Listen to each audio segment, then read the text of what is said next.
पूरे embryonic development की एक सही साइकिल को समझ पाएंगे। इम्प्लांटेशंस क्या होगा ये जान पाएंगे, कौन कौन सी सेल है, क्लीवेज कब हो रही, इम्प्लांटेशंस कब हो रहा है, और उसके बाद जो जो लेयर बन रही हैं उनका फ्यूचर में किस तरीके का डेवलपमेंट में रोल होने वाला है।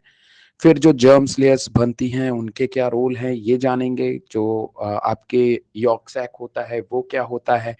ये तमाम तरह की चीजों को नाम तो आपने सुना होगा, बट इन सभी तरीके की चीजों को हमें एक करना है। एक करके जब मैं आपको इन सभी चीजों को बताऊंगा कि इन सभी चीजों का एक दूसरे से क्या लेना देना है, ये जो हार्मोन्स हैं इनका आपस में क्या लेना देना है, तो फिर आपको सारी बातें एकदम दूध का दूध और पानी का पानी हो जाएंगी। ठीक है। फिर फाइनली हम लोग एनसीईआरटी में जो भी चीजें हैं वो तो देखते ही हैं। तो शुरुआत करते हैं अपने सबसे पहले डायग्राम को लेकर के। ठीक है। ये जो सबसे पहला डायग्राम आपको देखने को मिल रहा है, ये डायग्राम मैंने कई बार आपको जो है ऑलरेडी दिखा दिया है कि इस डायग्राम के अंदर सबसे पहले ओव्यूलेशन होता है, फिर हमारे जो स्पर्म सेल्स होते हैं वो क्या काम करते हैं, ओवम से फ्यूज कर जाते हैं, और फाइनली हमारा डे फर्स्ट के अंदर क्लीवेज होता है। क्लीवेज मतलब जहां पे हमारी दो सेल डिवाइड करनी जो है वो शुरू करेंगे। ठीक है। तो क्लीवेज हमारा वही एरिया होता है जहां से दो सेल्स डिवाइड करना शुरू कर जाएंगे। तो एक हम लोग वो चीजें समझ जाएंगे। क्लीवेज के बाद फोर सेल स्टेज आती है जहां पे आपके मॉरुला का डेवलपमेंट होता है। मॉरुला के बाद आपकी सेल जो है वो ब्लास्टुला में कन्वर्ट होगी जहां पे ब्लास्टोसील ब्लास्टोसिस दिखाई देंगे, और फिर फाइनली आप इम्प्लांटेशन पढ़ते हैं। ठीक है। तो हम अब अपने टॉपिक को आराम से शुरू करने जा रहे हैं। तो आप सबसे पहले मेरी बातों को बहुत ध्यान से सुनेंगे तो कोई डाउट नहीं रह जाएगा। ठीक है। देखिए, इम्प्लांटेशंस को पढ़ने के पहले हम ये बात जानते हैं कि हमारे ओवम का फर्टिलाइजेशन होना है। फर्टिलाइजेशन के बाद मेल के पास में 23 नंबर ऑफ क्रोमोसोम्स हैं, फीमेल के पास में 23 नंबर्स ऑफ क्रोमोसोम्स है। बोथ सेल्स, ठीक है, मेल और females, male ovum female sperms, they are fused with each other, और ये एक सिंगल सेल जाइगोट बनाएंगी। These single cell zygote are stem cells, जिसके पास में किसी भी तरीके के स्ट्रक्चर्स को बनाने की कैपेबिलिटी होती है। ये बात सबको क्लियर है। अब ये सेल अकेले तो स्ट्रक्चर नहीं बना पाएगी, है ना, क्योंकि आपको पता है कि आपकी बॉडी में जो भी स्ट्रक्चर्स हैं, ऑर्गन्स हैं, वो अलग अलग टाइप की टिश्यू, अलग अलग टाइप की सेल से मिलकर के बनी हुई है। ये बात तो आप सब जानते हो। तो अब इतने टाइप की सेल्स को बनाना पड़ेगा। अब इतने टाइप की सेल्स को बनाने के लिए हमें सेल का डिवीजन करना पड़ेगा, और सेल डिवीजन के लिए आप सबको पता है कि यहां पे क्लीवेज का फॉर्मेशन होगा। किसका फॉर्मेशन होगा? क्लीवेज का। कल मैंने आपको बताया हुआ था कि ये जो क्लीवेज होते हैं ये हर किसी में अलग अलग पैटर्न के हो सकते हैं, किसी में इक्वल हो सकते हैं, किसी में इक्वल नहीं होते हैं। तो पहला जो क्लीवेज होगा तो उसमें सेल आपकी दो पार्ट में डिवाइड कर जाएगी। ठीक है।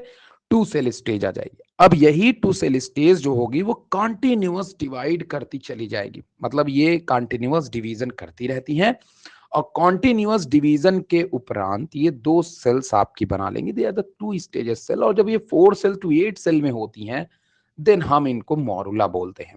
मॉरुला के बाद all the cells are known as blastomere. All the cells are known as blastomeres, मतलब जितनी भी सेल्स डिवीजन के बाद में बन रही हैं all the cells are known as blastomere. Morula के बाद फिर यही एम्ब्रियो जो है वो डेवलप करेगा, ब्लास्टुला बनाएगा, and blastula have two different kinds of cells. One second, sorry to interruptions. तो blastula have two different types of cells, that is the inner cells mass भी आगे बनेगा, और इसी में आप देखेंगे कि किनारे किनारे जो है वो एक वॉल का मतलब एक सेल का फॉर्मेशन होना शुरू हो जाएगा, जिसको हम डिटेल में बात करेंगे। ठीक। तो आफ्टर फर्टिलाइजेशन एम्ब्रियो आता है आपके जो मैं बताना चाह रहा हूं, इंडोमेट्रियम वॉल होती है। यहाँ पे सबसे ऊपर क्या होती है? Endometrium, myometrium, perimetrium. ठीक है। तो इंडोमेट्रियम जो वॉल होती है आपके एम्ब्रियो का, सबसे पहले इसका डेवलपमेंट होता है। कौन कराता है डेवलपमेंट? आप बहुत अच्छी तरह जानते हो, कार्पस ल्यूटियम कराती है, जो एक हार्मोन्स रिलीज करती है जिसका नाम है प्रोजेस्टेरॉन। प्रोजेस्टेरॉन हार्मोन्स को रिलीज करती है, एंडोमेट्रियम वॉल का पूरी तरह से अच्छी तरह से मैच्योर होती है और फाइनली आपका जो एम्ब्रियो बना हुआ है वो एम्ब्रियो इसके अंदर आता है। ठीक है, तो इसी स्टेप को आपको जो है वो समझना है बहुत ही आराम से। फाइन, चलिए अब हम अपने टॉपिक को जो है वो धीरे धीरे करके स्टार्ट करते हैं, शुरू करते हैं। तो फाइनली अब यहाँ पे आपको सबसे पहले मैं उसी स्टेप को बता रहा हूं जो स्टेप आपने अभी देखी है, एनसीईआरटी की लाइन भी रीड कराऊंगा, बट आप पहले डायग्राम को अच्छी तरीके से देख लीजिए। ठीक है, देखिए दो प्रोन्यूक्लियाई है, मेल और फीमेल, फर्टिलाइजेशन होगा, फर्टिलाइजेशन के बाद जाइगोट बन गया है। क्या बन गया? जाइगोट बन जाएगा। डे 2 के दरमियान क्या होगा? क्लीवेज बनेगी। क्या आएगी? क्लीवेज आएगी। जब क्लीवेज आएगी तो सेल्स सबसे पहले अपने सही पोजीशंस में आएंगे, दैट इज अ कॉम्पैक्टेशंस। और जब ये सेल्स लगातार डिवाइड करते रहेंगे, नंबर्स ऑफ सेल्स आपकी 2 3 5 6 8, अब ये 3D में होता है तो 5 मत समझ लीजिएगा। ठीक है, तो कुल मिलाकर के इनमें क्लीवेज होता है, सेल डिवाइड करती हैं। सेल के डिवाइड करने के बाद डे 3 में कॉम्पैक्टेशन होता है। यहाँ पे आप देख रहे हैं दो सेल आपस में टाइट जंक्शंस के थ्रू जो होती हैं वो अटैच होती हैं। फाइन, अभी ये ब्लास्टोमियस सेल्स होती है और धीरे धीरे इन ब्लास्टोमियस सेल्स के अंदर जो है वो आपको इनर सेल्स का फॉर्मेशन जो है वो दिखनी शुरू हो जाएगी। जैसा कि आप देख पा रहे हैं यहाँ पे आपको इनर सेल की लेयर का फॉर्मेशन जो है वो दिखनी शुरू हो गई है, जिसको हमने नाम दिया डिफरेंशिएशंस। सबसे पहले डिवीजन हो रहा है, फिर डिफरेंशिएशन हो रहा है। इट मींस दैट अब यहां से धीरे धीरे सेल के अपने अपने फंक्शंस डिसाइड होने शुरू हो जाएंगे कि इनर सेल मास को क्या बनाना है और ब्लास्टोमियस सेल्स को क्या बनाना है। Then these cells are gets converted into trophoblast. ये जो किनारे की सेल होती हैं जो ब्लास्टोमियर्स होती हैं, they are gets converted into trophoblast में कन्वर्ट हो जाती है और धीरे धीरे यहाँ पे कैविटी बन जाती है और इस स्टेप को आप ब्लास्टुला भी बोल सकते हो। राइट, कोई दिक्कत की बात नहीं है। ये ब्लास्टोसिलिक जो कैविटी होती है ये यहाँ पे मौजूद होती है और ये ब्लास्टोसिल कैविटी ही वो कैविटी होती है जहाँ पे आपके एम्ब्रियो आगे जा करके एक स्पेस चाहिए एक डेवलपमेंट का, तो वो प्रॉपरली देने का काम करते हैं। ठीक है, तो ये ट्रोफोब्लास्ट, अब बच्चों में क्या होता है कि बच्चों में इतना उतावलापन होता है कि इसी स्टेप को वो बहुत ही जल्दी जल्दी समझने के चक्कर में चीजों को डिटेल थोड़ा सा नहीं पढ़ते हैं। तो उतावलापन पढ़ने में इसमें नहीं दिखाना है, क्योंकि ये चीज आपको बगैर एनिमेशन के समझाना बहुत मुश्किल होता है। तो मैं आपसे बोलूंगा कि आप यहाँ पे तो पढ़ लीजिए, बट बहुत सारे जगहों पे या बहुत सारे वेबसाइट के कंटेंट पे आपको एनिमेशंस मिल जाएंगे। मैं ये थोड़ी ना कहता हूँ कि मैं आपको जो चीज पूरी बता दूंगा वो आपको आ जाए या आप उससे बहुत ज्यादा समझ लें। अगर आप पढ़ते हैं तो मैं आपको बहुत सिंपली ढंग से चीजों को बताने की कोशिश करता हूँ, बहुत सारे डायग्राम के साथ में। ठीक, ये सारी चीज जो यहां तक आपने देखी ये तो फैलोपियन ट्यूब में था, बट अब जो आप देख रहे हैं ये चीज अब फैलोपियन ट्यूब से जो है वो बाहर आ गई, मतलब यूट्रस में आ गई है। ठीक है, अब यूट्रस में क्या होती है कि यूट्रस में होती है यूट्राइन वॉल, जिसे आप इंडोमेट्रियम, मायोमेट्रियम, पेरीमेट्रियम के नाम से जानते हो। अब इसी इंडोमेट्रियम के अंदर जो एम्ब्रियो हमारा बना हुआ है, अब ये मान लीजिए इंडोमेट्रियम है, तो इसके अंदर हमें अपने इस एम्ब्रियो को इम्प्लांट करना है। क्या करना है? इम्प्लांट करना है, मतलब इम्बेडेड करना है, मतलब इसी में हमको इसको डालना है। ठीक है, तो इसी प्रोसेस को इम्प्लांटेशन कहते हैं। तो ये जो रेड कलर की आपको वॉल दिख रही है that is a endometrium wall. और आप देख पा रहे हैं कि जिस समय हमारी जो एम्ब्रियो है जब वो अंदर जाती है तो उस समय एक एक सेल पूरी तरह से थोड़ा थोड़ा ऐसा लगेगा कि डिस्ट्रॉय हो गई, शेप रीशेप होंगी, मतलब ये किसी भी तरीके से इस वॉल के अंदर जो है वो मूव करके जाती है, इम्बेडेड जिसको आप बोलते हो। और इसी स्टेज के बाद इनका इम्प्लांटेशन होता है और ये तकरीबन 7 डेज के आसपास में आपको देखने को मिलता है। तो डे 4 में डिफरेंशिएशन देखने को मिला, फिर उसके बाद कैविटेशन हुआ, मतलब यहाँ पे कैविटी बननी शुरू हुई, जिसमें ऊपर की जो वॉल थी वो ट्रोफोब्लास्ट थी और अंदर वाली जो वॉल थी वो इनर सेल मास थी।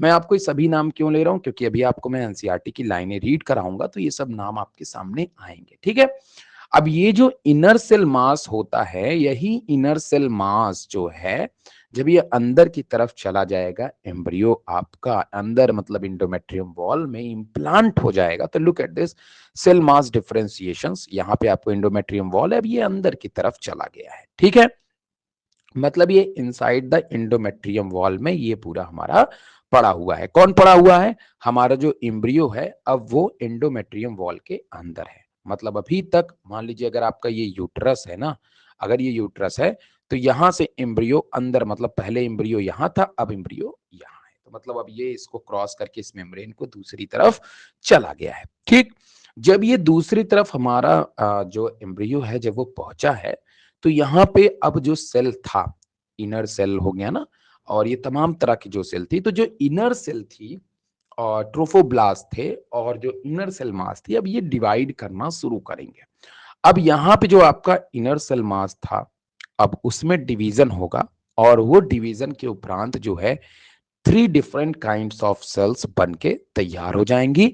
That is epiblast, another one is hypoblast, and उसके बाद यहाँ पे देखिए एक ऊपर वाली जो लेयर बन गई वो एपीब्लास्ट बन गई, और जो नीचे वाली एक लेयर है वो हाइपोब्लास्ट बन गई।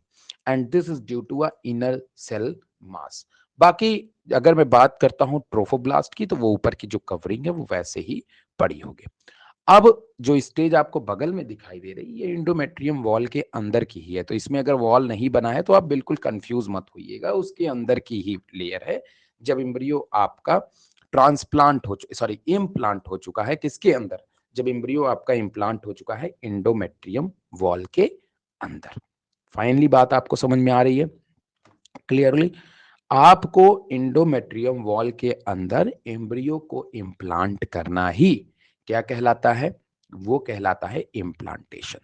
यहां पे हमें ये मुश्किल चीज नहीं है, यहां मुश्किल चीज जो है आपके लिए वो ये है कि what is the role of these kinds of cells. हमने तो एपिडर्मिस सुना था, सॉरी एक्टोडर्म सुना था, इंडोडर्म सुना था, मीजोडर्म सुना था, आपने सब सुना था और सब इसके अंदर आएगा भी, बट ये थोड़ा उनके पहले वाली चीज है। जैसे एग्जांपल के तौर पे आपने यॉर्कसैक के बारे में सुना है ना, यॉर्कसैक हमारे एम्ब्रियो को जो है वो क्या देता है? न्यूट्रिशन देता है। अब आप बोलोगे यार सर आप फिर फालतू की बात किए, वो तो काम प्लेसेंटा करता है, बट प्लेसेंटा भी करता है लेकिन तब करता है जब एम्ब्रियो थोड़ा सा ज्यादा डेवलप कर जाता है, मतलब कि आपको बेबी जैसा दिखने लगता है एम्ब्रियो, ठीक है। लेकिन उसके पहले आपके जो एम्ब्रियो का जो न्यूट्रिशन देता है वो देता है यॉर्कसैक। ठीक, तो मैं इसलिए बता दिया क्योंकि वो आने वाला है।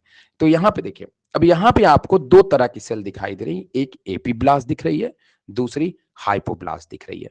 और क्योंकि ये डिफरेंशिएशन है बेटा, अब एपीब्लास्ट का अपना एक अलग रोल होगा और हाइपोब्लास्ट का अपना एक अलग रोल होगा। इसीलिए तो हमने इसको क्या बोला? Cell mass differentiation. पहले केवल और केवल क्या था? इनर सेल मास था। अब इनर सेल मास है तो इनर सेल मास या स्टेम सेल, कैसी सेल है? Stem cell. जैसे जाइगोट स्टेम सेल थी, उसने बना दिया इनर सेल मास ट्रोफोब्लास्ट, दो तरह की सेल बना दिया। क्लियर हुआ आपको बात? दो तरह की सेल बना दिया तो डिफरेंशिएशन हुआ ना, क्योंकि भाई अकेला कोई फंक्शन परफॉर्म नहीं कर सकता बट टीम तो बना सकता है।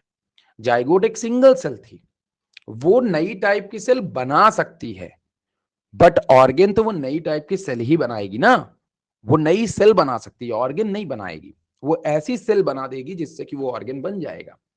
बाकी हर सेल का स्ट्रक्चर शेप तो अलग अलग है, यू नो दैट। तो यहां पे भी आपने देखा कि इनर सेल मास तो एक कॉमन स्ट्रक्चर था, तो इससे बहुत सारे स्ट्रक्चर कैसे बनते हैं? तो इसमें भी डिफरेंशिएशन हुआ, इसमें भी क्या हुआ? डिफरेंशिएशन हुआ। और डिफरेंशिएशन हुआ तो दो तरह की सेल में हुआ, एपीब्लास्ट एंड हाइपोब्लास्ट। अभी डिफरेंशिएशन फिर होगा जब इक्टोडर्म, मेसोडर्म और इंडोडर्म बनेंगे, तो डिफरेंशिएशन तो बार बार होगा। डिफरेंशिएशन का मतलब ये है कि हम जो है सेल के फंक्शंस को डिसाइड कर रहे हैं। जैसे यहां पे जाइगोट ने इनर सेल मास बनाया तो इनर सेल के फंक्शन को डिसाइड कर दिया कि भैया इनर सेल तुम्हारा फंक्शन है, तुम एपीब्लास्ट और हाइपोब्लास्ट बनाओगे। तो आगे जब मैच्योर हुआ इनर सेल मास तो भाई उसने जो है एपीब्लास्ट और हाइपोब्लास्ट बना दिया।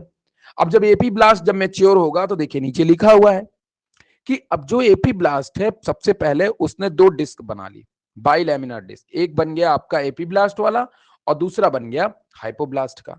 बट ये है क्या चीज? उसी चीज को मैंने नीचे लिख रखा है। एपीब्लास्ट जो बनती है is one of the two layer of embryonic disc. Epiblast is one of the two layer of embryo, इसमें से दो डिस्क में से एक डिस्क होती है एपीब्लास्ट, जो तीन जर्म लेयर से जो है दैट फॉर्म, जो तीन जर्म लेयर बनाएगी, एक्टोडर्म, एंडोडर्म एंड मीजोडर्म। अब बात समझ में आया? This is what? This is a AP blast. अगर आप मेरी बात को समझिए जो मैं बोल रहा हूं, मैंने आपको बोला सबसे पहले था जाइगोट, फाइन। जाइगोट के बाद आपने बना लिया ट्रोफोब्लास्ट। क्या बना लिया? Trophoblast and inner cell mass, right? ये बात समझ में आया? Now these inner cell mass again differentiated and making apiblast and hypoblast, right? And these apiblast and these apiblast again differentiated make ectoderm, mesoderm and endoderm. Ectoderm, mesoderm and endoderm. Three different type of layers, ectoderm, mesoderm and endoderm. अब ये तीन different kinds की layer को इसने बना लिया, तो simply आपने बात को समझ गए कि डिफरेंशिएशन बार बार होगा। And these ectoderm, endoderm and endoderm, यही तो आपके एम्ब्रियो के अंदर ऑर्गेनोजेनेसिस करेंगे, है ना? मेरी बात समझे? तो अब इसमें डिफरेंशिएशन होगा इक्टोडर्म में, उसमें डिफरेंशिएशन होगा तो वो अलग अलग ऑर्गेन बनाएगी। तो डिफरेंशिएशन का मतलब है पर्टिकुलर फंक्शंस का डिसाइड हो जाना। ये चीज मैं आपको समझा रहा हूं, ठीक है? फिर उसके बाद एमनियोटिक इक्टोडर्म, मतलब कि ऐसी इक्टोडर्म बनाएगी जो एमनियोटिक इक्टोडर्म होगी, extra embryonic mesoderm, while hypoblast. जबकि जो हाइपोब्लास्ट है, रिमेंबर, यहां पे जो हाइपोब्लास्ट है, जो सेकेंड लेयर होती है आपकी ब्राउन कलर वाली है, ये बनाएगी एम्ब्रियोनिक योक सैक। क्या बनाएगी? Yolk sac. और उस एक्टोडर्म, मेसोडर्म, इंडोडर्म को जो भी न्यूट्रिशन चाहिए होगा वो कौन देगा? यॉक सैक देगा। तब तक देगा जब तक इनके अंदर प्लेसेंटा बन करके तैयार ना हो जाए। इसी चीज को आपको सिंपली समझना है, ठीक है? इसी चीज को आपको सिंपली समझना है।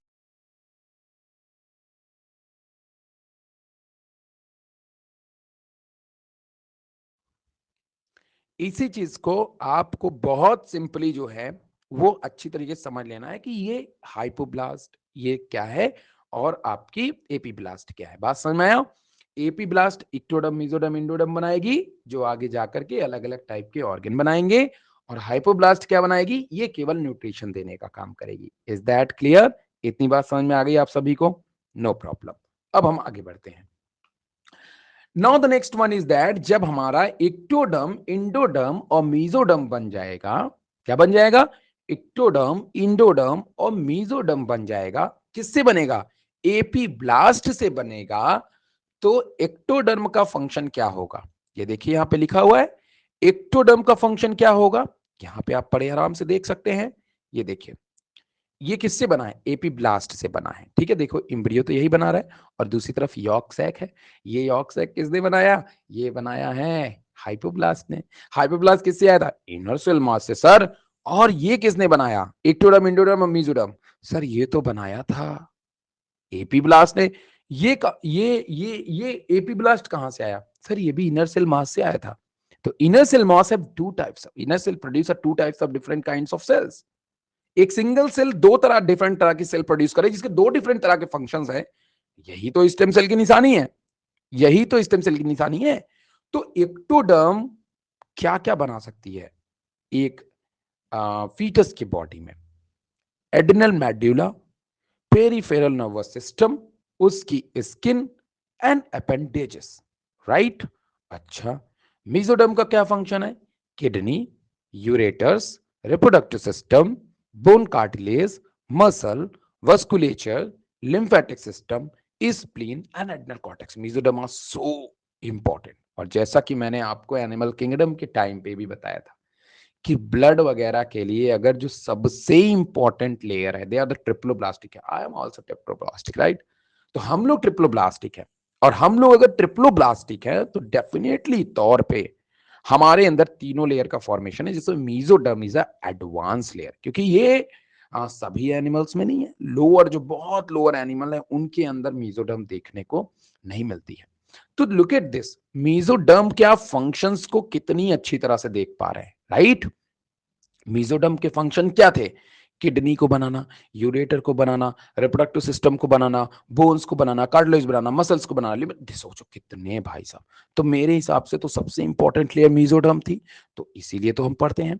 और लुक एट दिस एम्ब्रियो, आप अगर इस एम्ब्रियो को देखिए तो अभी बच्चे के शेप में आया नहीं है ये, और तब इसका न्यूट्रिशन कौन करता है? यॉर्क सैक करता है। And yolk sac is produced by hypoblast cell. किस सेल से प्रोड्यूस होती है? हाइपोब्लास्ट। कैमरे में पता भी नहीं चलता कि बाल किस तरफ झाड़ने हैं, ठीक है, हाइपोब्लास्ट सेल। और these hypoblast is made up from inner cell mass. भूल नहीं, रट्टा मान लो इस बात को बिल्कुल। और अब हम आगे बढ़ते हैं। तीसरा जो लेयर है दैट इज द एंडोडर्म। ये भाई साहब हमारे गैस्ट्रोइंटेस्टाइनल ट्रैक्ट बनाएंगे, लीवर बनाएंगे, endometrium system, endocrine system, hormonal system बनाएंगे, रेस्पिरेटरी ट्रैक्ट बनाएंगे, ब्लैडर बनाएंगे, यूरेथ्रा बनाएंगे। तो सभी तरीके का स्ट्रक्चर एक सिंगल टाइप की सेल ने बनाया। यही तो स्टेम सेल की पहचान है।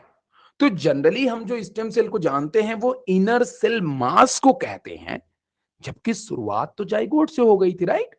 अब लुक एट दिस बगल वाला डायग्राम, लुक एट दिस बगल वाला डायग्राम। अगर आप इधर की तरफ नजर डालिए तो देखिए इजीली आप देख सकते हैं इस एम्ब्रियो के डायग्राम को। ये आपकी यूट्रस, यूट्रस है। यहां पे आप देखिए ये आपका जो है ये है आपका यॉर्क सैक।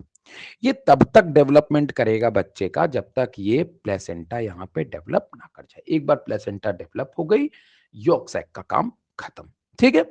तो शुरुआत में आपके एम्ब्रियो को जो डेवलप करता है वो यॉर्क सैक है, और बाद में जो डेवलप करता है वो प्लेसेंटा है। तो देखिए नीचे लाइन लिखी हुई है, the yolk sac is responsible for critical biologic functions during early gestation. मतलब शुरुआत के गैस्टेशंस के अंदर आपको जो है यॉर्क सैक बहुत ही रिस्पॉन्सिबल टाइप का रोल प्ले करता है। बिफोर द प्लेसेंटा फॉर्म, जब प्लेसेंटा के बनने के पहले, can take over the yolk sac provide nutrition and gas exchange between mothers and developing embryo, ठीक है। तो आपके एम्ब्रियो को प्लेसेंटा के फॉर्मेशन के पहले जो भी न्यूट्रिशन था वो न्यूट्रिशन कौन प्रोवाइड कराता था? यॉर्क सैक प्रोवाइड कराती थी। Is that clear? Now the next one.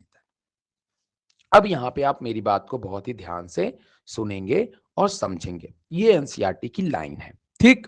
अब आपने आगे का पढ़ लिया है, बट एनसीईआरटी की लाइन रीड करा देता हूं एक बार, ठीक है ना, वो ज्यादा जरूरी है। अच्छा एक मिनट देख लीजिए, देख लीजिए, अच्छा और देख लीजिए आप थोड़ा सा, तो कंप्लीट ही करने के बाद एनसीईआरटी पढ़ते हैं, ठीक है। देखिए जब हमारा एम्ब्रियो इम्प्लांट हो गया है, क्या हो गया है? इम्प्लांट हो चुका है एंडोमेट्रियम वॉल में।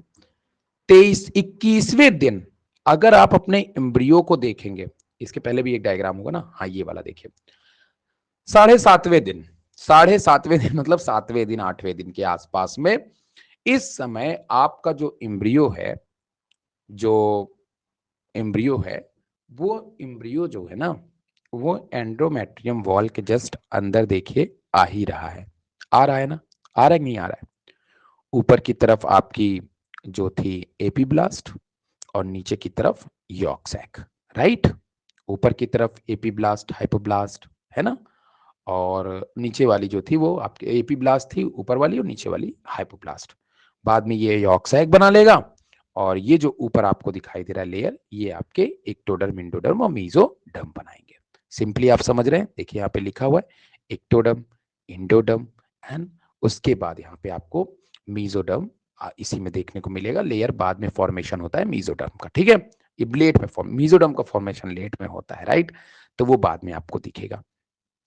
तो ये तीनों के तीनों आपके जो है वो बन करके तैयार हो जाएंगे।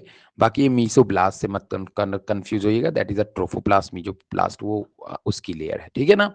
ओके, तो यहाँ पे अब आप देखिए, यहाँ पे आपके दो लेयर ही आपको देखने को मिलते हैं, क्योंकि जो मीजोडर्म है वो बाद में बनती है, ठीक। तो देखिए पूरी तरीके से अब एम्ब्रियो इसके अंदर इम्प्लांट हो चुका है, आप देखिए। और देखिए धीरे धीरे अब एम्ब्रियो का डेवलपमेंट हो रहा है, यॉर्क सैक बनेगा, और ये जो ब्लू कलर वाला है ना, यही ब्लू कलर वाला जा करके आपका बच्चा बनने वाला है ना। देखो कभी जितनी भी सेल से ऑर्गन बनेगा वो ब्लू कलर का ही बनेगा। अब देखिए 13वें दिन है, ये 23वें दिन का डायग्राम आपको दिखाने की कोशिश कर रहे हैं। तो 23वें दिन जब आप डायग्राम देखते हैं, देखिए ये जो येलो कलर वाला ये यॉर्क सैक है और ब्लू कलर वाला क्या है आपका एम्ब्रियो बन रहा है, जो बच्चा आपका बन रहा है, राइट। तो देखिए 21वें दिन आपको ऐसा दिखाई देगा। ये बगल से देखेंगे, ये बगल से देखिए, ये साइड से दिखा रहे हैं ऐसे, और ये ऐसे दिखा रहे हैं सामने से, ये वाला ना, और इधर वाला जो है वो थोड़ा सा रोटेट किया है, तो इस इधर वाला ऐसे कर दिया। देखो पहले ऐसे दिखाए, फिर ऐसे दिखाए, अब ऐसे दिखा रहे हैं। तो ये चीज जो इधर था ये थोड़ा सा इधर आ गया है, ये आपकी यॉर्क सैक है, दिखने लगे। पहले देखो यॉर्क सैक इधर था, अब यॉर्क सैक इस तरफ है, तो जस्ट उसको अपोजिट कर दिए है, और है ये 23 डेज का ही दोनों, ठीक है ना। तो ये एम्ब्रियो देखिए बन रहा है, पहले पहले महीने में ब्रेन बनेगा, वो सब अभी आपको आगे बताऊंगा ट्राइमेस्टर्स में, ठीक है। उसके बाद यहाँ पे आपको स्पाइनल कॉर्ड वगैरह देखने को मिल रही है। तो ये एम्ब्रियो का डेवलपमेंट है बेटा, और जब एम्ब्रियो का डेवलपमेंट छठे हफ्ते में आप देखेंगे तो इस तरीके से आपका बच्चा बन जाएगा। ये यॉर्क सैक है, अम्बिलिकल कॉर्ड है, और फिर धीरे धीरे वहां पे आपके प्लेसेंटा का डेवलपमेंट हो जाएगा, जब वहां पे क्रोनियोनिक विलाई आ जाएंगे। तो इसके बारे में भी हम अभी आपको बात बताते हैं, ठीक है।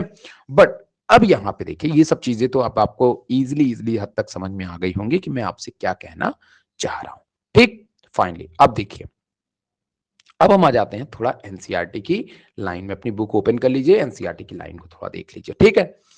Okay, one has to remember that the sex of the baby, ये कब की बात कर रहे हैं, जब फर्टिलाइजेशन हो रहा है तब की बात कर रहे हैं, ठीक है। अभी अब हम लोग आगे बढ़ चुके हैं, हम लोग एडवांस बन चुके हैं, और इनको लग रहा है कि हम जो है पहले से ही पढ़ रहे हैं। नहीं भैया, हम लोग पढ़ चुके हैं उसको, हम लोग पूरा एम्ब्रियोनिक डेवलपमेंट पढ़ चुके हैं, इनर सेल मास पढ़ चुके हैं हम लोग, हमको मत सिखाओ अब। लेकिन हम फिर भी एनसीईआरटी पढ़ेंगे क्योंकि लाइन आ जाती है, ठीक है। चलिए, one of them remember that sex of the baby has been decided stage itself, इस समय जिस समय फर्टिलाइजेशन होता है उसी समय सेक्स डिसाइड होता है। As you know that chromosome pattern in human female is XX, अगर फीमेल है तो XX होगा, मेल है तो XY होगा। Therefore all the haploid gametes produced by female is ova has the sex chromosome X, जितने भी X क्रोमोसोम होंगे, सॉरी सेक्स क्रोमोसोम फीमेल में होंगे, उनमें जो क्रोमोसोम्स होगा वो आपका X होगा। जबकि मेल की बात करूंगा तो वहां पे जो स्पर्म होगा उसमें जो सेक्स क्रोमोसोम होगा वो या तो X हो सकता है, Y भी हो सकता है। Hence 50% of sperm carry X chromosomes while the other 50% carry the Y chromosomes, right? After fusion of the male and female gametes, the zygote would carry XX or XY, depending on whether the sperm carrying X or Y. That is an important one, right? Chromosome दो तरह के होते हैं, mail और female में, इसीलिए हम बोलते हैं कि सेक्स का डिसाइड करना किसके गैमेट पे डिपेंड करता है। It's are totally depend upon males. ये क्वेश्चन नीट में आया हुआ है कि सेक्स के डिसाइड करना वो किसके बल पे होता है, उसका जवाब यहीं पे है ना, कि भाई जो सेक्स डिसाइड होता है that is a decide by the male gametes. कैसे पता लगा बता रहा हूं,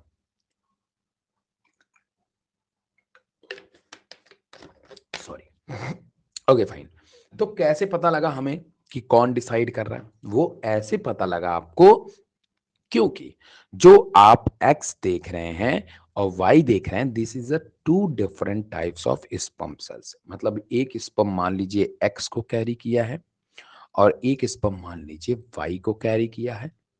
अब भैया मेरे जो भी जाकर के हिट करेगा, मान लीजिए ओवम के पास तो ऑलरेडी x है, अगर ये इसको जाकर के हिट कर दिया देन तो ये बन जाएगा x और x। अगर ये वाला जाकर के हिट कर दिया तो ये बन जाएगा x और y। That is a question, यही तो क्वेश्चन उठाता है कि अगर y वाला स्पर्म हिट करता है तो they can produce a male, अगर x वाला हिट करता है तो that is produce a female. After fusion of male and female gametes, the zygote would carry either XX or XY, depending on whether the sperm carrying X or Y fertilization the ovum. The zygote carrying XX would develop into female baby and XY baby. Blah blah blah blah blah blah. ये सब चीजें तो आप पढ़ चुके हैं।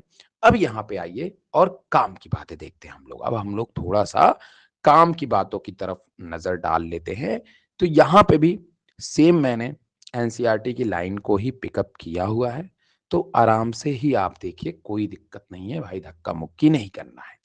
तो zygote का डेवलपमेंट होता है, क्लीवेज आती है, मॉरुला बनती है, ब्लास्टुला बनती है। ये ऊपर ट्रोफोब्लास्ट है और अंदर वाली इनर सेल मास है। ठीक है। फिर ये आपकी ट्रोफोब्लास्ट होती है, इसमें दो लेयर डिफरेंशिएशन होता है, एपीब्लास्ट बन जाती है, हाइपोब्लास्ट बन जाती है। एपीब्लास्ट जो है वो इक्टोडर्म इंडोडर्म बना लेती है और नीचे वाली ये ऑक्साइड बना लेती है। ठीक है। फिर इसी में प्रिमिटिव स्ट्रैक शुरू होता है, मेसोडर्म लेयर का फॉर्मेशंस वगैरह होता है और finally it's gets converted ectoderm endoderm and mesoderm. तो इनमें फिर से डिफरेंशिएशन होता है, इक्टोडर्म इंडोडर्म और मेसोडर्म अपने अलग अलग टाइप की सेल्स बनाती हैं, अलग अलग टाइप के ऑर्गन्स बनाती हैं और बच्चे बन के तैयार हो जाते हैं। ठीक है, बच्चा बन के तैयार हो जाता है। तो ये तो आपको भी इजिली आपको समझ में आ ही गया होगा। तो नाउ लिसन एनसीईआरटी लाइंस, हम ध्यान देंगे एनसीईआरटी लाइन पे। ठीक है, एक मिनट रुके रहिएगा, एनसीईआरटी लाइन को हम ध्यान देते रहेंगे, देख लेते हैं कहीं और तो एनसीईआरटी लाइन नहीं छुटी है, छुटी है। आफ्टर इम्प्लांटेशन देखिए, जब हमारा एम्ब्रियो, अच्छा यहीं पे आप देख लीजिए वरना दिक्कत कर जाएगा, पहले शायद यही वाली एनसीईआरटी लाइन है। ठीक है, चलिए एक मिनट रुक जाइए। हाँ, the mitotic division start, zygote moves through the isthmus, zygote isthmus से होते हुए आएगा, ओविडक्ट कॉल्ड क्लीवेज। isthmus पे जब पहुंचेगा तो वहां पे डिवीजन होगा, और उस समय जो डिवीजन होने के कगार पे होगा हम उसको उस समय क्लीवेज बोलेंगे। क्या बोलेंगे? क्लीवेज बोलेंगे। क्या बोलेंगे? क्लीवेज बोलेंगे। और क्लीवेज होने के बाद टुवर्ड्स द यूट्रस, वो यूट्रस की तरफ जाएगा एंड फॉर्म 2 4 8 16 डॉटर सेल्स। ठीक है, 2 4 8 16 डॉटर सेल्स। ठीक, अब जब ये 2 4 16 डॉटर सेल्स आपकी बन के तैयार हो जाएंगी तो all this 2 4 and 8 daughter cells are known as blastomeres. यही ब्लास्टोमियर सेल्स में जब डिफरेंशिएशन होगा तो trophoblast and inner cell mass में कन्वर्ट होगी। ठीक है, यही ब्लास्टोमियर सेल्स में जब डिवीजन होगा तो they gets converted into trophoblast and inner cell mass, and then inner cell mass have also differentiations, तो एपीब्लास्ट और हाइपोब्लास्ट। अब एपीब्लास्ट में जब डिफरेंशिएशन होगा तो इक्टोडर्म इंडोडर्म एंड मेसोडर्म, और जो आपका हाइपोब्लास्ट होगा these hypoblast gets converted into yolk sac. Easily मैंने जो अभी अभी बताया आपको पहले, इसी लेक्चर में पहले, वही चीज यहाँ पे लिखी हुई है। तो मैं अभी एनसीईआरटी की लाइन को रीड करा रहा हूं आपको बहुत इजीली ढंग से। ठीक है, चलिए, तो मैंने बताया कि 2 4 8 16 सेल में जब डिवीजन हुआ मतलब मॉरुला स्टेज चल रही थी, उस समय सारी की सारी सेल प्यार से ब्लास्टोमियर्स बनी हुई थी। ठीक, the embryo with 8 to 16 blastomere are called morula. जो बच्चे अभी ज्वाइन कर रहे हैं वो ध्यान दे, वीडियो को थोड़ा पीछे कर लें, आधे घंटे देखेंगे तो आपको एकदम इजी लगेगा डेवलपमेंट। क्योंकि बेटा अब मैं इसमें बहुत सारी बातें तो नहीं बता पाऊंगा, बट हाँ अभी भी रहेंगे तो एनसीईआरटी की लाइन को रीड करते करते बता दूंगा। ठीक है, चलिए, तो 8 to 16 blastomere is called a morula. अगर आप अभी तक लेट थे तो काफी चीजें मिस कर दिया आपने। ठीक है, ये सारी चीजें हो चुकी हैं, पूरा डेवलपमेंट मैंने बता दिया, आप एक बार देख लीजिएगा जब मौका मिलेगा तो। ठीक है, चलिए अब सीधे बात पे आ जाते हैं। तो 16 ब्लास्टोमियर सेल्स आर कॉल्ड मॉरुला। ठीक, द मॉरुला कॉन्टिन्यू टू डिवाइड, मॉरुला यहां से लगातार डिवाइड करेगी और बनाएगी अंदर एक सिस्ट। क्या बनाएगी? सील कैविटी बनाएगी, that is known as blastocyst. इस समय हम इसको ब्लास्टोसिस्ट बोलेंगे। As move further into uterus, और यहीं पे होगा आपका, ये मूव करके जाएगी यूट्रस में। क्यों जाएगी? For the implantation. बात समझ में आया? तो यहाँ पे मूव फर्दर इनटू यूट्रस में जाएगी, मतलब अभी तक जो था ये स्टेज, ये आपका फेलोपियन ट्यूब में था। अब धीरे धीरे ये ब्लास्टोसिस्ट चला जाएगा आपके यूट्रस में। The blastomere in the blastocyst arranged into outer layer. अब यही ब्लास्टोमियर ऊपर जब लेयर बनाएगी तो that is known as trophoblast. और इसके अंदर कुछ सेल होंगी क्या? इस सेल को हम बोलेंगे इनर सेल मास। क्या बोलेंगे? Inner cell mass, and all these inner cell mass cell are stem cell. और अगर ये स्टेम सेल हैं तो they can make different kinds of cells which have different kinds of functions in our fetus development, right? तो यहां पे जो outer layer है that is known as trophoblast। किसने बनाया? ब्लास्टोमियर ने।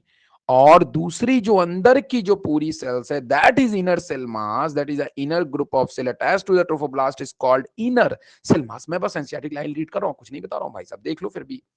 The trophoblast layer then gets attached to the endometrium. Now the implantation occur. Now the implantation occur. जैसे ही inner cell मास बन गई, ट्रोफोब्लास्ट बन गई to the help of blastomere cells, now these cells are ready for transplantation. Sorry transplant, implantation या transplant, implantation. Endometrium wall is a uterine wall जहां पे आपकी implantation हो रही है। लुक एट दिस, ये देखिए, देखिए ना आप, यहां पे जिस समय इम्प्लांटेशन होती है, इम्प्लांटेशन के टाइम पे किनारे किनारे आउटर वाली सेल को हम लोग बोलते हैं क्या, वो बोलते हैं ट्रोफोब्लास्ट। बीच में होती है इनर सेल मास, तो इसमें थोड़ा सा ज्यादा दिखा दिए हैं। अगर इसमें ज्यादा दिखा दिए तो ये देखिए ना भाई आप, ये देखिए ट्रोफोब्लास्ट बनके तैयार, तैयार हो गया ट्रोफोब्लास्ट बनके। बीच में ब्लास्टोसेल कैविटी, इनर सेल मास। अब ये क्या, ये है uterine wall, endometrium wall. And these endometrium wall, अब जो ये इंडोमेट्रियम वॉल आपको दिखाई दे रही है, इसमें देखिए पूरा का पूरा आपका एम्ब्रियो एंटर कर रहा है, एम्बेडेड हो रहा है। हेलो अभिलाषा, हाय। जैसे ही ये जो है अंदर की तरफ एंटर करेगा, ये देखिए अब ये दूसरी तरफ चला गया। किधर की तरफ चला गया, दूसरी तरफ चला गया। आप लोग बहुत लेट आते हो, शुरुआत से इस वीडियो को देखो, आनंद आ जाएगा, कभी आपको इसमें प्रॉब्लम ही नहीं आएगी। ठीक है, मैंने ये सब पढ़ा दिया, मैं आपके लिए दोबारा एक बार और बता दिया जा रहा है। ठीक है, चलिए। तो जैसे ये अंदर की तरफ इम्बेडेड हो गया, now these inner cell mass have differentiations. What the mean of differentiation, differentiations mean inner cell mass are inner cell mass are stem cell na, and stem cell have capability to make more different types of cells. तो यहां पे जो inner cell मास थी, उसने दो अलग अलग type की अदर सेल्स बना दी, that is a epiblast and hypoblast. What is this, sir? Epiblast and hypoblast are different kinds of cells produced by the help of, yeah, produced from inner cell mass, right? And again these epiblast, देखो ये ऊपर वाली layer epiblast, नीचे वाली hypoblast. अब epiblast जो है वो आपकी क्या बनाएगी, इक्टोडर्म, मीजोडर्म, इंडोडर्म। और हाइपोब्लास्ट यॉर्क सैक। और इस इक्टोडर्म, मीजोडर्म, इंडोडर्म का जो फंक्शन होगा वो मैंने आपको दिखा दिया। ये बनाएगी आपके बॉडी के डिफरेंट डिफरेंट ऑर्गन्स, मतलब ऑर्गेनोजेनेसिस।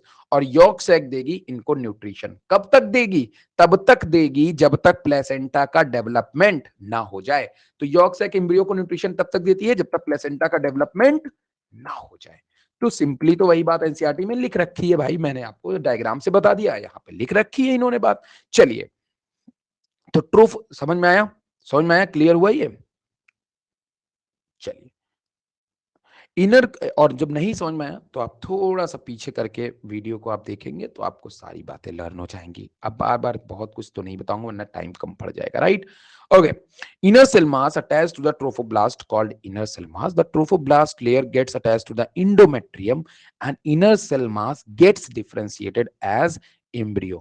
देखिए इसमें एपीब्लास्ट और हाइपोब्लास्ट को हटा दिया, क्योंकि आप लोग 12th क्लास के बच्चे हो, नीट के बच्चे हो, ज्यादा दिमाग और खोपड़ियां ना लगाओ।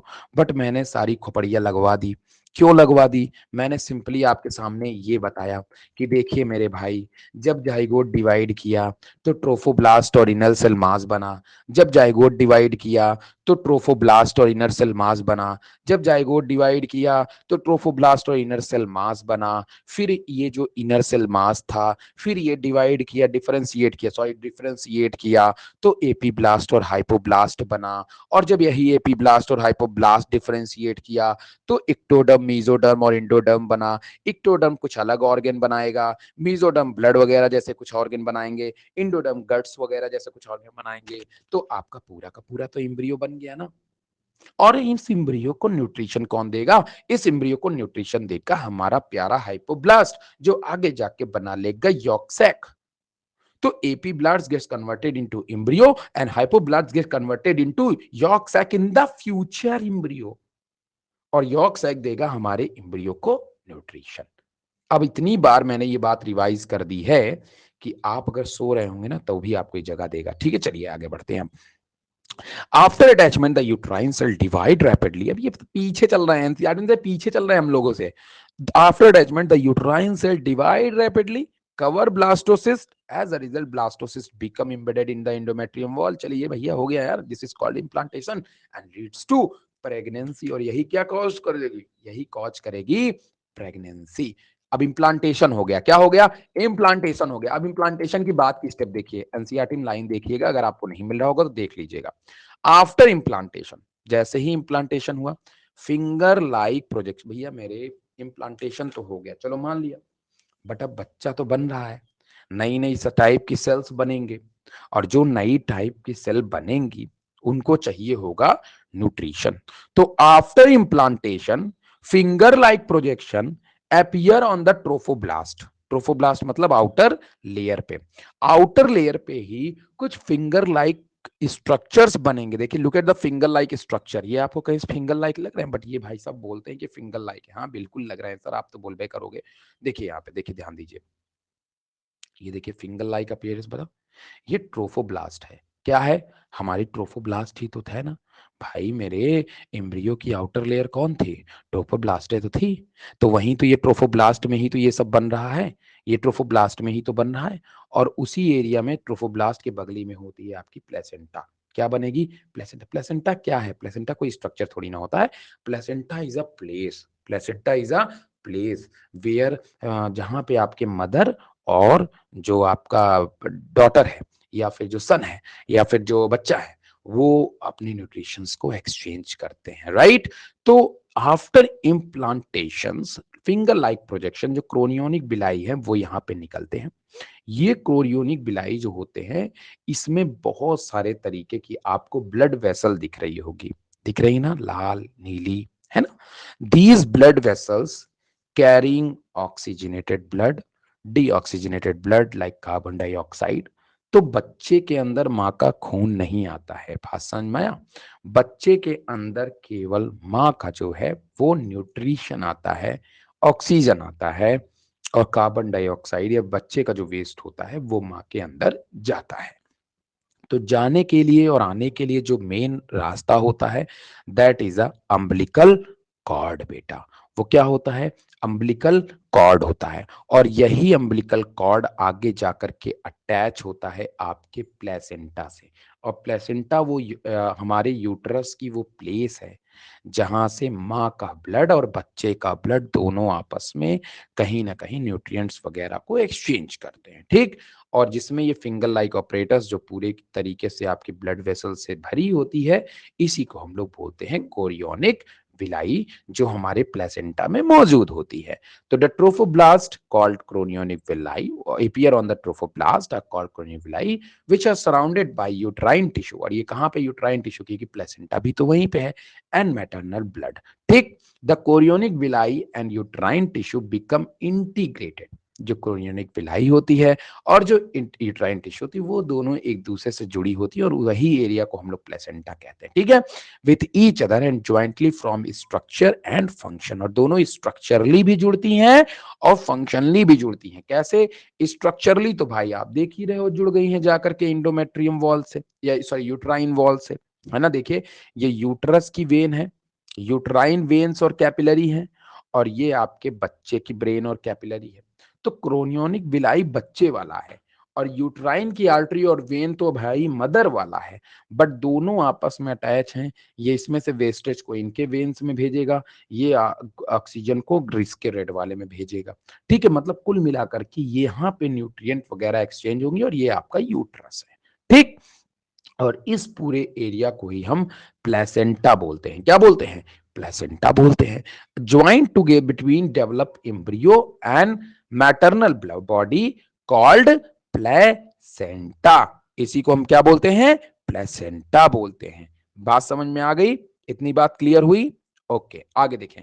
The placenta facilitate the supply of oxygen. The placenta facilitate the supply of oxygen and nutrient to embryo. Blood नहीं जाएगा, क्या जाएगा? उसके अंदर जाएगा आपका ऑक्सीजन, न्यूट्रिएंट जाएगा उस एम्ब्रियो में। और जो एम्ब्रियो का जो वेस्ट है, मतलब बच्चे ने जो वेस्ट प्रोडक्ट भेजा हुआ है, वो मां के अंदर चला जाएगा। इट मींस कार्बन डाइऑक्साइड, और बच्चे के अंदर जो भी यूरिया वगैरह है, एक्सक्रीटिव वेस्ट वगैरह है, वो चला जाएगा मां के अंदर। किसके थ्रू जाएगा? अम्बिलिकल कॉर्ड के थ्रू जाएगा, जो ट्रांसपोर्ट करने में मदद करता है सब्सटेंसेस को। इजली इजली फिजली समझ में आ गया? बताइए हमको भाई, जवाब दे दीजिए, अंगूठा अंगूठा दे दीजिए, जो देते हो दे दीजिए अगर समझ में आ गया तो। आ गया? चलिए, फाइन। अब यहां पे जो मैं बात करने जा रहा हूं, वो बहुत इंपॉर्टेंट बात अब करने जा रहा हूं। अब मैं बात करने जा रहा हूं हार्मोन्स का, ठीक। ये भी एनसीईआरटी में इस टॉपिक का भी अपना एक अलग रोल है, और आज जो मैं हार्मोन्स बता दूंगा, कभी भूलियो मत, ठीक है। कभी भूलियो मत इस चीज को जो मैं आप बताने जा रहा हूं आपको, बस मेरी बात जरा ध्यान रखिएगा भाई, इस बात को सीरियसली लीजिएगा। और वीडियो को अभी देख रहे हैं थोड़ा पीछे करके देख लीजिएगा, 1 मिनट रुक जाइए।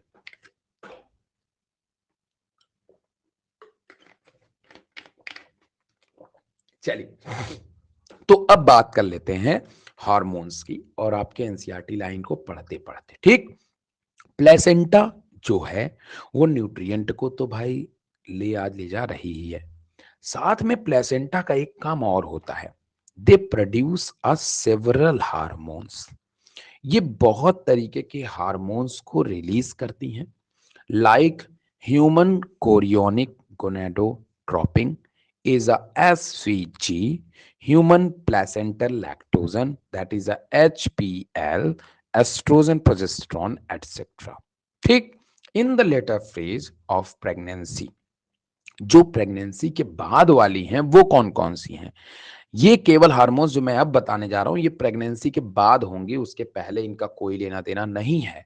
वो हार्मोन्स है प्रेगनेंसी के बाद वाला, the later phase of pregnancy, hormones called relaxin is also secreted by ovary. Let us remember the SCG, HPL and relaxin are produced in women only during pregnancy, और pregnancy के दरमियान ही SCG, HPL और relaxin produce होगी। मतलब female के अंदर SCG, HPL और रिलैक्सिन ये प्रेगनेंसी के टाइम पे ही होंगी, और बाकी पूरे उम्र के दरमियान आपसे लेंगे। अब आप बोलोगे सर इसमें कैसे क्वेश्चन बनेंगे, राइट। आपसे पूछेगा कि ऐसे कौन से हार्मोन्स हैं जो प्रेगनेंसी के टाइम पे या जो फीमेल या घुमा सकता है क्वेश्चन, कैसे घुमा सकता है मैं बता रहा हूं। In the pregnant women's which extra hormones occur, right. वो बीच में और हार्मोन्स डालेगा और एक आख हार्मोन्स ये वाला डाल देगा, ठीक है ना, बात समझ में आएगी नहीं, तो वो आप आइडेंटिफाई कर लीजिएगा। एस्ट्रोजन वगैरह मत मार दीजिएगा, ऐसा कुछ पूछ लेगा या एक स्टेटमेंट दे देगा इनकरेक्ट बताने के लिए। तो इस तरीके से इसको ध्यान में रखिएगा कि कौन से ऐसे हार्मोन्स हैं जो रिलीज किए जा रहे हैं ड्यूरिंग प्रेगनेंसी। अब आगे बढ़े आपके, चलिए अब देखिए बहुत तगड़ा डायग्राम, ये डायग्राम हार्मोन्स लेवल पे सबसे अच्छा डायग्राम मुझे लग रहा है। और यहाँ पे यही नहीं, यहाँ पे ट्राइमेस्टर्स वाइज, वीक वाइज ये भी बताया है कि प्रेगनेंसी के किस वीक में, किस ट्राइमेस्टर्स में किस हार्मोन्स का लेवल हाई होता है, किसका लेवल लो होता है। तो मोबाइल में तो भाई आपको नहीं दिख रहा होगा, तो मैं थोड़ा जूम कर करके बेटा दिखाऊंगा, बहुत आप स्लाइड डाउनलोड कर लीजिएगा, आपको थोड़ा साफ मिल जाएगा, ठीक है ना। चलिए, सबसे पहले पहला हार्मोन ह्यूमन कोरियोनिक गोनाडोट्रोपिन, आपके एनसीईआरटी में शायद डिटेल में ना हो, बट आप जान जाएंगे, आपके लिए सुकून रहेगा, ठीक। चलिए, सबसे पहले अगर आप देखिए तो ट्राइमेस्टर्स की शुरुआत अगर 5वें से 10वें हफ्ते के दरमियान, स्पेशली 10वें हफ्ते के दरमियान इसका लेवल पीक पे होता है, और लगातार, मतलब शुरुआत में, प्रेगनेंसी के शुरुआत में तो ये नहीं होते हैं, जैसे ही फीटस बन जाता है, रिमेंबर जैसे ही प्लेसेंटा बन जाती है, क्योंकि प्लेसेंट एम्ब्रियो के शुरुआत में, जैसे जैसे एम्ब्रियो, ऐसे से इशारा कर रहा हूं, आप कुछ और मत समझ लीजिएगा, जैसे जैसे एम्ब्रियो का शुरुआत में बनता चलता है एम्ब्रियो आपका, तो उस समय तो प्लेसेंटा नहीं बनती क्योंकि उस समय यॉर्क सैक होता है, लेकिन जैसे से प्लेसेंटा मैच्योर होती है ये हार्मोन्स का लेवल बढ़ता है। क्यों? क्योंकि SCG is produce by placenta, तो जैसे प्लेसेंटा बनेगी वैसे वैसे एससीजी का लेवल भी क्या होगा, बढ़ेगा। After implantation it support the function of corpus luteum, ये कार्पस ल्यूटियम को भी प्रमोट करेंगी। A temporary structure and ovaries essential in early pregnancy, it is also hormones detected by pregnancy test. अगर आप प्रेगनेंसी के दरमियान आपका एससीजी लेवल है, कुछ भी आ रहा है रिजल्ट, तो भैया ये प्रेगनेंसी टेस्ट में मान लिया जाता है कि मेरे भाई प्रेग्नेंट आप हैं, ठीक है ना। तो इस तरीके से इसको हम लोग एज अ प्रेगनेंसी टेस्ट में, अगर आपके एससीजी रिपोर्ट पॉजिटिव आ गई है तो इसका मतलब you are the pregnant, right. चलिए अब आगे बढ़ते हैं, नेक्स्ट हार्मोन है आपका प्रोजेस्टेरोन, अच्छी तरीके से जानते हो यार, इंडोमेट्रियम वॉल को सबसे पहली बात तो यही बनाने में काम करती है, और इसको रिलीज करने वाला होता है कार्पस ल्यूटियम। तो placenta, progesterone help establish placenta, stimulate growth of blood vessels, क्योंकि भैया ये इंडोमेट्रियम वॉल का डेवलपमेंट करेगा और इंडोमेट्रियम वॉल के पास ही क्या बनता है, प्लेसेंटा। तो प्लेसेंटा डेवलप तभी होगा जब प्रोजेस्टेरॉन का डेवलपमेंट होगा। तो दोनों एक साथ ही काम करते हैं।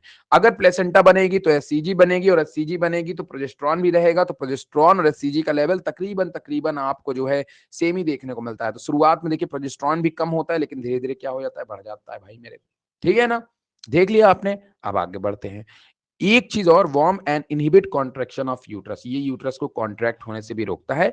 It grow it studies pelvic wall muscles को, ये थोड़ा सा लेबर पेन के टाइम पे भी काम में आता है। चलिए अब आगे बढ़ जाते हैं हम लोग। Now the next hormones is as oestrogen या एस्ट्रोजन भी बोलते हैं। That is a British and American accent, वो सब बात की बात है। ठीक है, देखिए शुरुआत में एस्ट्रोजन का भी लेवल लो है, लेकिन बाद में भाई बढ़ जाता है। Oestrogen help in uterus grow, ये भी यूट्रस को ग्रो कराने में मदद करता है। तो जाहिर तौर पे भाई जैसे जैसे प्लेसेंटा बढ़ेगी उस तरह यूट्रस भी बढ़ानी पड़ेगी। Maintaining its lining and help foetal organ development activities and regulate production of other hormones, ये अदर हार्मोन्स के भी प्रोडक्शंस को प्रमोट करते हैं। With progesterone stimulate breast growth and milk duct development, breast वगैरह और मिल्क डक्ट डेवलपमेंट के लिए भी जाना है, तो इसको अंडरलाइन कर लीजिएगा, कहीं पे शॉर्ट में इसको लिख लीजिएगा। अब देखिए भाई ये हार्मोन्स तो भैया दुनिया जानती है, प्रोलैक्टिन हार्मोन्स, ये जनरली मिल्क के प्रोडक्शन कराएगी आपकी एल्वियोलाई वाले रीजन में, जो मेमोरी ग्लैंड में होता है, वहां पे ये मिल्क का प्रोडक्शन कराती है। और ऑक्सीटोसिन जो है वो मिल्क जहां प्रोड्यूस होता है जिस सेल में, उसको कॉन्ट्रैक्ट करने का काम करती है, जिससे मिल्क जो है वो बाहर की तरफ जा सके और बच्चे को मिल सके। तो ये किसका फंक्शन हो गया, ये फंक्शन हो गया प्रोलैक्टिन का, राइट। अब थर्ड देखिए, इसका भी लेवल क्या होता है, शुरुआत में लेवल लेवल लो होता है, आगे जाके हाई होता है। बट रिमेंबर, यहां ध्यान दीजिए भाई। अब जो रिलैक्सिन है उसका लेवल देखिए आप, इसका लेवल शुरुआत के प्रेगनेंसी में काफी कम होता है, सॉरी काफी ज्यादा होता है, लेकिन धीरे धीरे थोड़ा सा लो होना शुरू होता है। प्रोड्यूस बाय कार्पस ल्यूटियम, यहाँ पे ये भी लिखा था, मैंने पढ़ा ही नहीं। ये प्रोलैक्टिन प्रोड्यूस होता है पिट्यूटरी ग्लैंड से।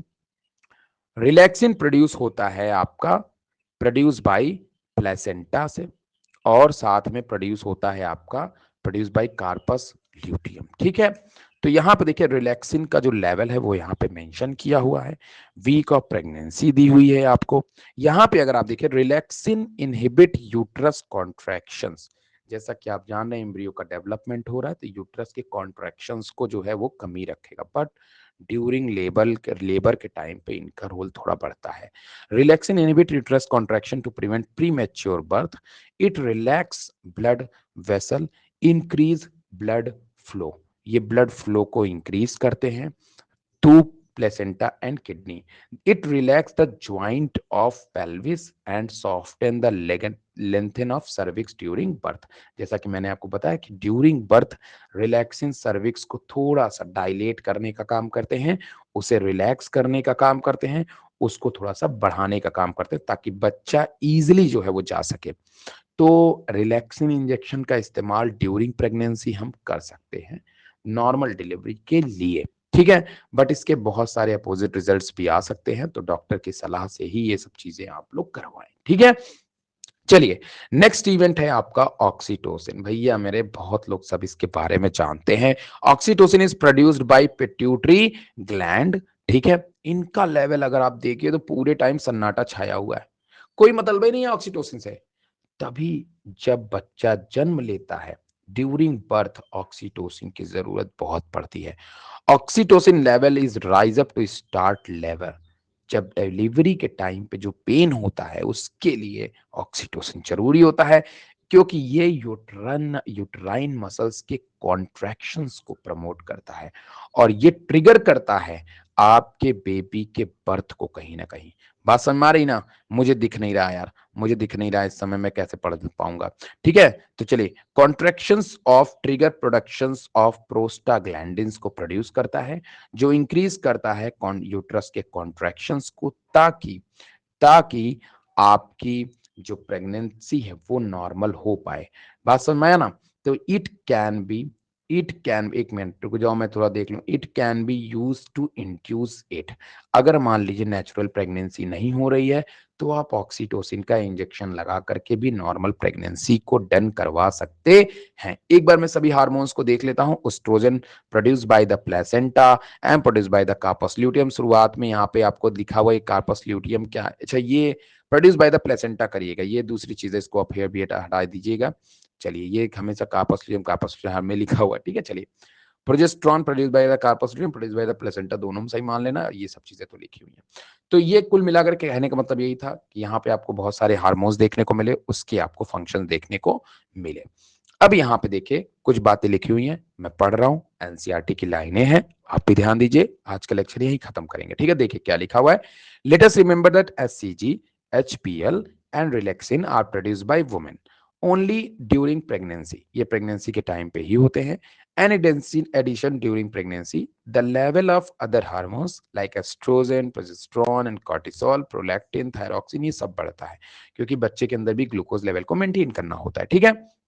are increased several folds of maternal blood, increased production of hormones essential to supporting the fetal growth। अगर इनका प्रोडक्शन ज्यादा होगा, क्योंकि अब केवल मदर का तो होना नहीं है, बच्चे का भी होना है, तो बच्चे के अंदर फीटल ग्रोथ भी होती है।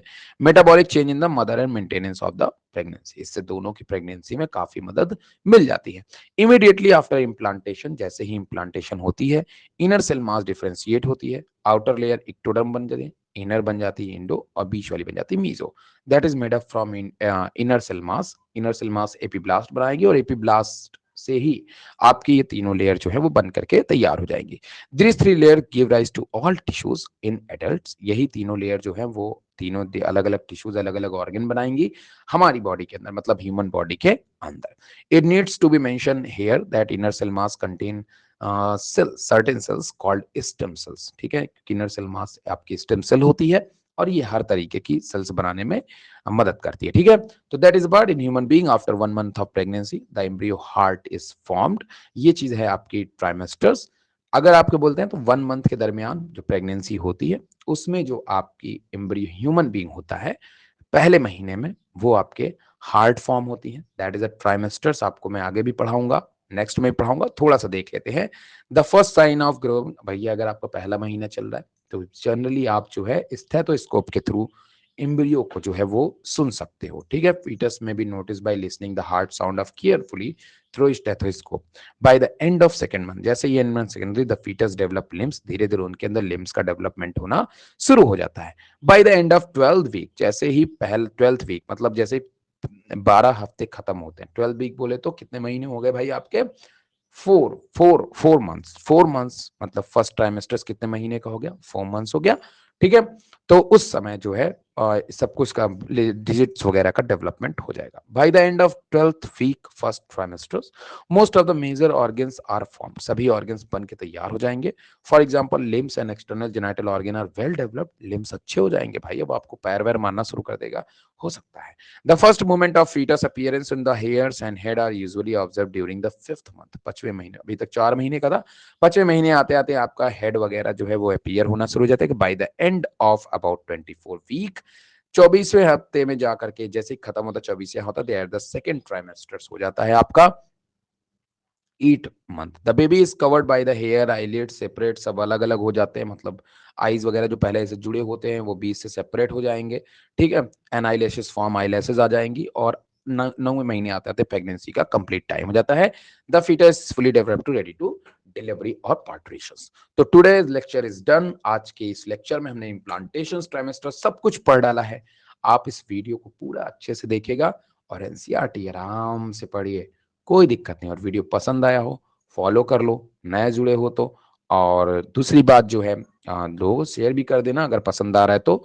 और साथ में मेरे नीटम नीटम जो है वो मेरा रिफरल कोड है, आप इसका इस्तेमाल करके जो है वो ऑफ पा सकते हैं अनअकैडमी के ऊपर, तो इसका इस्तेमाल करिए अगर आपको वीडियो पसंद आया हो तो, ठीक है।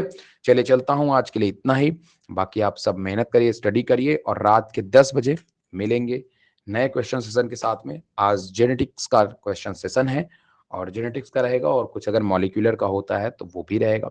आइए जुड़िए हमारे साथ में, रात में जो भी बच्चे इस समय इस वीडियो को देख रहे होंगे तो वो जा करके जुड़ सकते हैं। जुड़िए, मिलिए, मजा आती है। लीडर बोर्ड पे 2 दिन क्लासेस नहीं होती बट आप होगी, ठीक है। तब तक के लिए टाटा बाय बाय, मिलते हैं रात में।